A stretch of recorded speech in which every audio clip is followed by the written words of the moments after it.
Saudara, jasad perempuan ditemukan tewas terbungkus selimut di Dusun Cilengkong, Banjar, Jawa Barat. Penemuan ini membuat warga sekitar geger.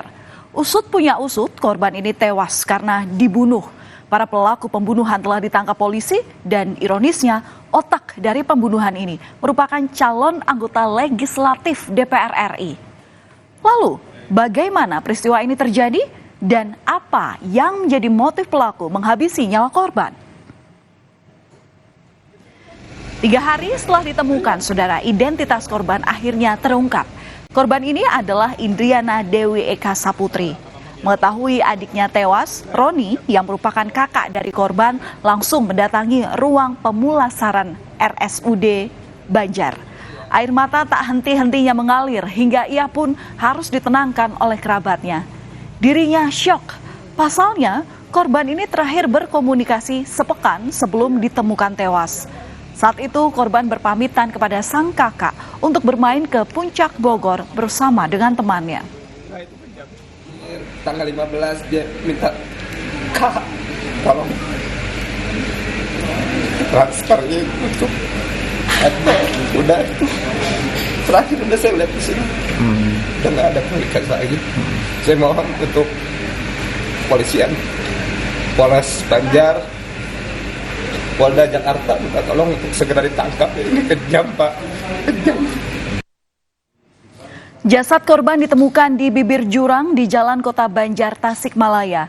Saat itu salah satu warga yang melintas mencium aroma menyengat di sekitaran lokasi. Warga yang curiga kemudian menelusuri sumber dari bau menyengat ini. Dan warga pun kaget. Ternyata aroma busuk itu muncul dari jasad korban yang terbungkus selimut.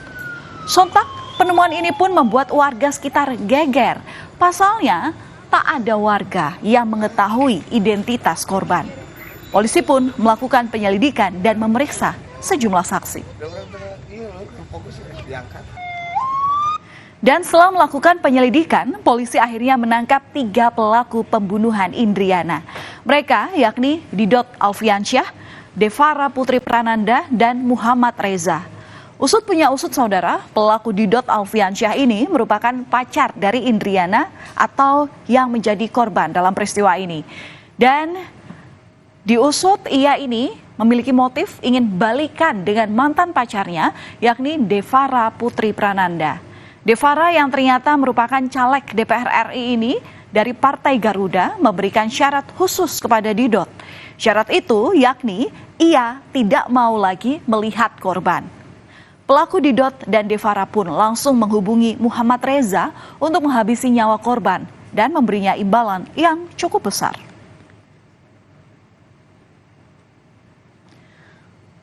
Saudara, setelah ketiga pelaku ini bersepakat, kemudian mereka bertemu di indekos Devara pada 15 Februari 2024. Di sana mereka merencanakan aksi pembunuhan.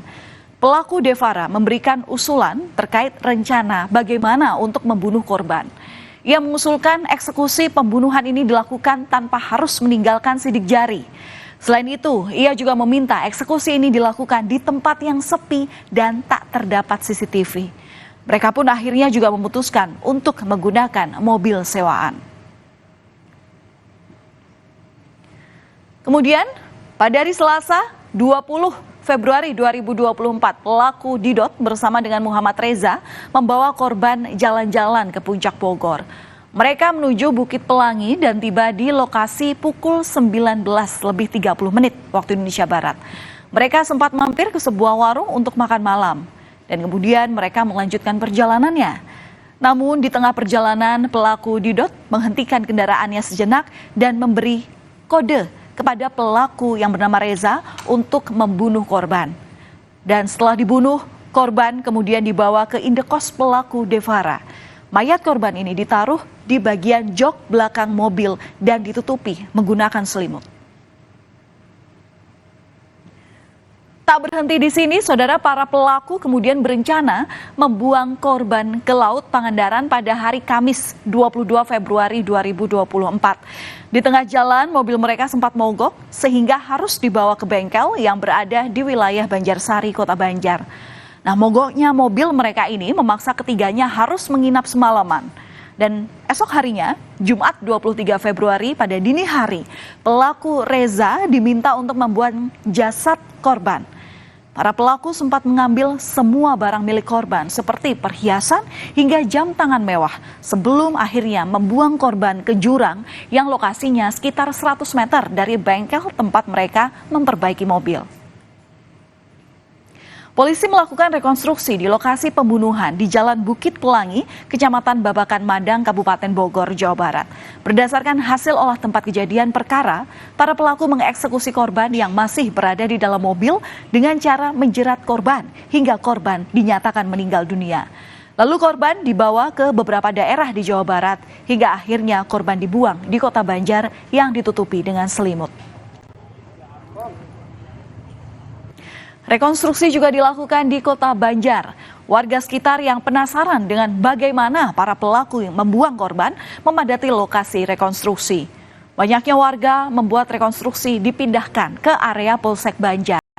Dalam rekonstruksi, para pelaku memperagakan 38 adegan, termasuk saat mobil tiba di bengkel. Pemilik bengkel bilang, yang bernama Risman ini menjelaskan tak menaruh kecurigaan di dalam mobil bahwa terdapat mayat korban lantaran para pelaku mengunci rapat semua pintu mobil. Pelaku Devara Putri, saudara, merupakan caleg DPR RI. Ia terdaftar sebagai kader Partai Garda Republik Indonesia atau Partai Garuda dan mencalonkan diri untuk daerah Dapil Jawa Barat 9. Partai Garuda pun langsung memecat Devara dari keanggotaan. Wakil Ketua Umum Partai Garuda menegaskan tindak pidana pembunuhan yang dilakukan pelaku tak ada kaitannya dengan partai. Kasus tersebut tentu kami sesali ya, dan hal itu tidak dapat dibenarkan dengan alasan apapun. Pelaku yang kebetulan caleg Partai Garuda, tentu secara aturan partai, beliau tidak lagi menjadi anggota Partai Garuda. Polisi akhirnya mengungkap motif pembunuhan ini. Polisi menjelaskan bahwa kasus pembunuhan ini karena cinta segitiga antara korban, pelaku Didot, dan pelaku Devara. Selain cinta segitiga, ternyata pelaku juga ingin menguasai harta korban. Hal ini dibuktikan polisi saat pelaku mengambil barang-barang mewah korban seperti ponsel, kemudian tas Louis Vuitton, dan jam tangan Rolex senilai 68 juta rupiah. Barang mewah milik korban ini kemudian dijual dan uang penjualannya dibagi pada para pelaku. Tewasnya Indriana menyisakan duka mendalam bagi keluarga. Korban ini dikenal sebagai pribadi yang berbakti terhadap orang tua. Indriani juga turut membantu ekonomi keluarga. Keluarga korban juga sudah lama mengenal pelaku Didot yang merupakan pacar korban.